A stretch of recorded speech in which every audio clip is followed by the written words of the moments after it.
ముకుంద జ్యువెలరీలో వడ్డానం Mela October 4th నుంచి 12th వరకు ఫ్లాట్ 9.99% VA ఆఫర్ మీకోసం. నమస్తే, వెల్కమ్ టు అవర్ ఛానల్. నేను పద్మిని. ప్రస్తుతంతో పాటు ప్రముఖ ఆధ్యాత్మికవేత్త, జ్యోతిషరత్న, జ్యోతిష చక్ర నిపుణ వైభవ డాక్టర్ రాళ్లపల్లి రవికుమార్ గారు మనతో పాటు ఉన్నారు. మాట్లాడదాం. నమస్కారం అండి. నమస్కారం. అక్టోబర్ మాసం రాశి ఫలాల గురించి ఒకవేళ మనం మాట్లాడుకుంటే, రాశి ఫలాలు ఖచ్చితంగా ప్రతి ఒక్కరూ కూడా ఫాలో అవుతూ ఉంటారు. ఒక నెలాళ్ల పాటు అంటే సూర్య గమనాన్ని అనుసరించి మాస ఫలితాలు అనేవి చెప్తూ ఉంటారు. కాబట్టి ఈ అక్టోబర్ మాసం ఎలా ఉండబోతుంది? ఎందుకంటే రకరకాల గ్రహ మార్పులు అనేవి మనం చూస్తున్నాం. అత్యధికంగా మాట్లాడుకోవాల్సి వస్తే గురువు అతిచారం కూడా ఉండబోతోంది అక్టోబర్ మాసంలో. ముందుగా అసలు గ్రహస్థితి ఒకసారి చెప్పుకుందామండి. ఎలా ఉండబోతోంది గ్రహస్థితి? శరదిందు సమాకారే పరబ్రహ్మ స్వరూపిణి వాసరాపీఠ నిలయే సరస్వతి నమస్తుతే. సుమన్ టీవీ ప్రేక్షకులు నమస్కారం.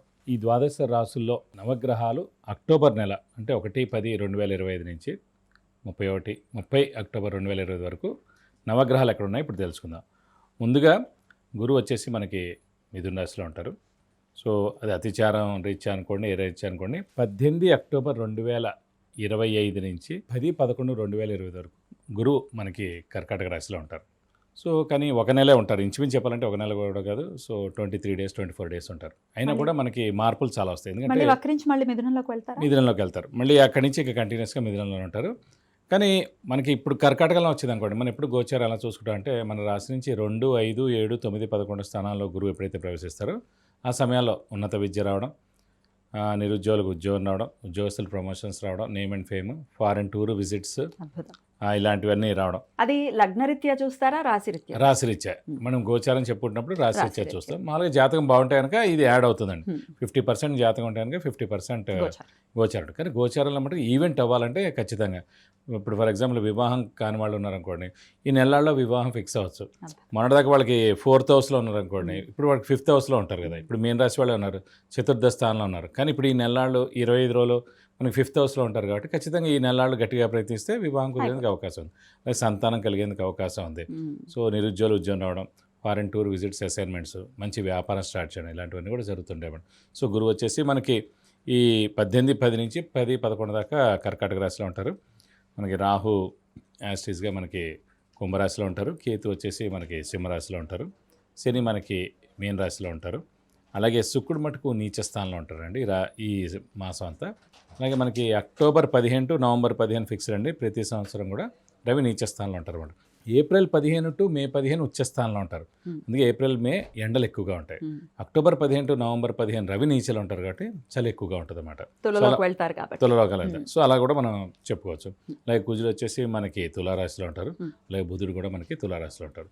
ఇలా మనకి ఈ నవగ్రహాలు ద్వాదశ రాశిలో ఈ మాసం అంతా ఈ స్థానాల్లో ఉంటాయండి. ఇది గోచారం ఉండేటటువంటి పరిస్థితి. ఇక ద్వాదశ రాశులకి కూడా ఈ గోచార రీత్యా వచ్చేటటువంటి ఫలితాలు ఏమిటో ఇప్పుడు మనం తెలుసుకుందాం. ఇక కన్యా రాశి వారికి ఎలా ఉండబోతోందండి ఈ అక్టోబర్ మాసం కూడా? కన్యా రాశి అనగా మనకి ఉత్తర 2, 3, 4 పాదాలు, హస్త 1, 2, 3, 4 పాదాలు, చిత్త 1, 2 పాదాలు, ఈ నక్షత్రాల సమూహంతో మనకి కన్యా రాశిలోకి వస్తుంది. కన్యారాశి అనగానే ఇదివరకు మనం ఎలా చెప్పుకున్నాం, మిథున రాశికి అధిపతి బుధుడు అని. సో కన్యారాశికి అధిపతి బుధుడే, కానీ ఇక్కడ ఉచ్చస్థానం కూడా అయిందన్నమాట. ఏ గ్రహమైనా సరే స్వస్థానం, ఉచ్చస్థానం 2 ఉంటాయండి. సాధారణంగా స్వస్థానం అనేది 2 ప్లేసెస్లో ఉంటాయి.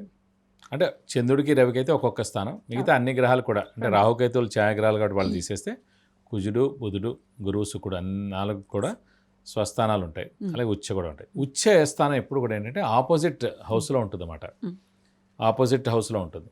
ఇక్కడ ఏంటంటే ఒక్క బుధుడికి మటుకు అతని రాశిలోనే ఉచ్చ స్థానం ఇచ్చారండి. సో ఎవరికి ఇవ్వలేదు. సో అందుకే క్రియేటివిటీ, ఇంటెలిజెన్స్, లాజిక్, తెలివితేటలు, జ్ఞాపశక్తి ఇవన్నిటికీ అధిపతి బుధుడు అండి. బుధుడు మేనమా కూడా కారకుడు. బుధుడు మెయిన్గా వ్యాపారం కూడా కారకుడు అన్నమాట. సో అతని దాంట్లోనే అతన్ని ఉచ్చ పెట్టారు, కానీ ఇంకెక్కడ పెట్టలేదు అన్నమాట. సో చెప్పగా బుధుడు అంటేనే గ్రీన్ కలర్ అంటేనే nature.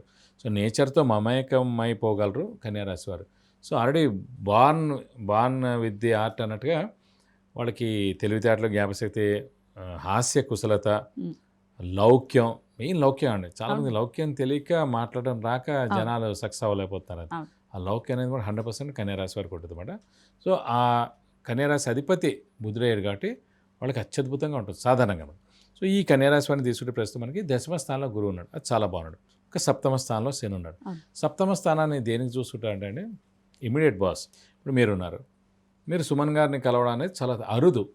Main boss immediate boss అనే వాళ్ళు రోజు కలవాలి. ఎందుకని మీరు వస్తారు, అటెండెన్స్లో సంతకం పెడతారు, ఈ టైంకి వెళ్తున్నాను అంటారు, ఈ టైంకి వస్తాను అంటే మీరు 99% ఇమీడియట్ బాస్నే కలదు. సో ఇమీడియట్ బాస్ అనేది ఏంటంటే మనకి నవగ్రహాలండి.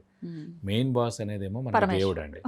దేవుడు మనం ఎప్పటికీ కలవడం, ఎప్పుడో జీవితకాలంలో మా ఆయన అనుగ్రహం అంటే మనం కలవగలం, లేదా కానీ ఇమీడియట్ బాస్ని మనము కలవలేము. కానీ ఇమీడియట్ బాస్ ఉన్నాడు లేదంటే పొద్దున సూర్యుడు సాయంత్రం చంద్రుడు మనకు క్లియర్గా కనిపిస్తున్నారు. సో నవగ్రహాలు, సో వాళ్ళని మీరు ఇంప్రెస్ చేయగలరు. ఇంప్రెస్ అంటే మీరు ధ్యానం చేయాలి, దానికి సంబంధించిన స్టోన్ పెట్టుకోవాలి, దానికి సంబంధించిన ఉపవాసం, ఏ రోజు ఏ గ్రహం బాలేదు ఆ రోజు ఉపవాసం ఉండడం, ఆ రోజు ఆ అష్టోత్తరం చదువుకో, దానికి సంబంధించిన దేవుని పూజించడం, దానికి సంబంధించిన జపం, హోమ, దానం, తర్పణం చేయడం, చక్కటి నడవడిక కూడా దానికి అది ఎలాగో యాడ్ అవుతుందండి. దానికి ఎలాగో యాడ్ అవుతుంది, దానికి ఇవి కూడా చేస్తే ఇంకొచ్చి యాడ్ అవుతుంది. సో ఏదైనా సరే నీతి నిజాయితీగా కరెక్ట్గా ఉంటే కనుక 70% ముందుకు వెళ్తుంది. ఇది కలికాలం కాబట్టి ఇంకొంచెం ఇవన్నీ కూడా యాడ్ చేయాలండి. కానీ భక్తి మార్గం కూడా యాడ్ చేయాలన్నమాట. సో ఈ కన్యా రాశి వారికి ప్రస్తుతం ఈ సప్తమ స్థానంలో శని ఉండడం చేత ఇమీడియట్ బాస్ వాడే అవుతాడు. అలాగే భర్త లేదా భార్య స్థానం కూడా 7th house అండి. అలాగే బిజినెస్ పార్ట్నర్ కూడా 7th house అండి. సో అక్కడ శని ఉన్నాడు అన్నమాట. ఎప్పుడైతే మన లగ్నం నుంచి సప్తమ స్థానంలో శని ఉంటాడో అక్కడ డైవర్స్ అని, సెకండ్ మ్యారేజ్ అని చెప్పబడింది అన్నమాట. అందుకే ఇప్పుడు ఏంటి, ఇది రాశి నుంచి సప్తమ స్థానంలో శని కాబట్టి భార్యాభర్తల మధ్యన అన్యోన్యత లోపించడం, అక్కడేమో ఇమీడియట్ బాస్తో దెబ్బలాట్లు జరగడం, బిజినెస్ అయితే కనుక బిజినెస్ పార్ట్నర్ ఇద్దరి మధ్యన రైవలరీ నడవడం, ఇవి జరుగుతాయి అన్నమాట. సో వీరు జాగ్రత్తగా ఉండాలి. 2 ఏళ్ళు ఉంటుంది, ఇప్పుడు 6 నెలలు అయింది కానీ ఇంకా 2 ఏళ్ళు ఉంటుంది. ప్రస్తుతం గురుబలం ఉంది. అలా ఎన్ని కాపాడినా కూడా ఎక్కడొక్కడ ఇది ప్రతిరోజు ఇన్సిడెంట్స్ గుర్తుపెట్టుకోండి. ఇంట్లో వైఫ్, అక్కడ ఇమీడియట్ బాస్, వీడు రోజు ఇద్దరు తప్పరు, ఒక ఆదివారం తప్ప, ఇక్కడ ఆదివారం కూడా ఉంటుంది, అంతే తేడా.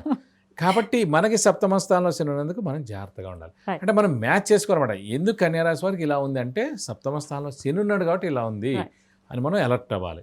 అలాగే ఈ కన్యా రాశికి యోగకారకుడు, అదృష్టకారకుడు, లక్ ఫేవర్ చేసే గ్రహమైన శుక్రుడు నీచలో ఉన్నాడు కాబట్టి ప్రస్తుతం డబ్బు ఖర్చు అవ్వడం, హెల్త్ ప్రాబ్లం ఉండడం, ఈ నెలలు మాట పడటం, ఇవి కూడా జరిగేందుకు అవకాశం ఉంది.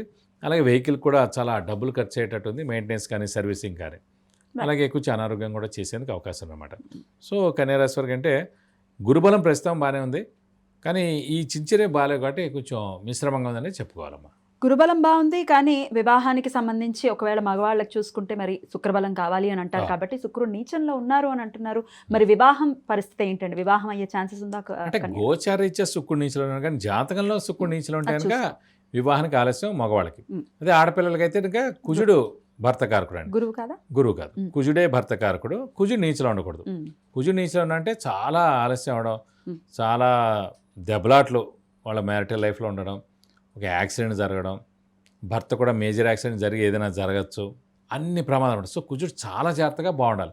ఇంకోటి కూడా మెయిన్ పాయింట్ సుమన్ టీవీ ప్రేక్షకులు చెప్పేది ఏంటంటే సాధారణంగా అందరూ పగడం పెట్టేస్తుంటారు. అమ్మాయిలు అందరూ పగడం పెట్టాల్సిన అవసరం లేదు. ఎందుకంటే అండి కుజుడే భర్త కారకుడు.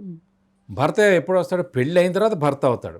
సో అందుకే మంగళసూత్రంలో కూడా పగడాలు, ముత్యాలు పెడతారు. ముత్యం ఏంటంటే కూల్, కామ్, సాఫ్ట్గా, మనసు ప్రశాంతంగా ఉండాలి, చల్లగా ఉండాలి, ఆరోగ్యం బాగుండాలి. అలాగే కుజుడు భర్త కారకుడు కాబట్టి పగడాలు కూడా పెడతారు. అదే మళ్ళీ కుజుడు పగడానికి సంబంధించింది కాబట్టి అది ఆరోగ్యానికి కూడా కారకుడు, అలాగే భర్త కూడా కారకుడు కాబట్టి అతను కూడా చల్లగా ఉండాలి, బాగుండాలి.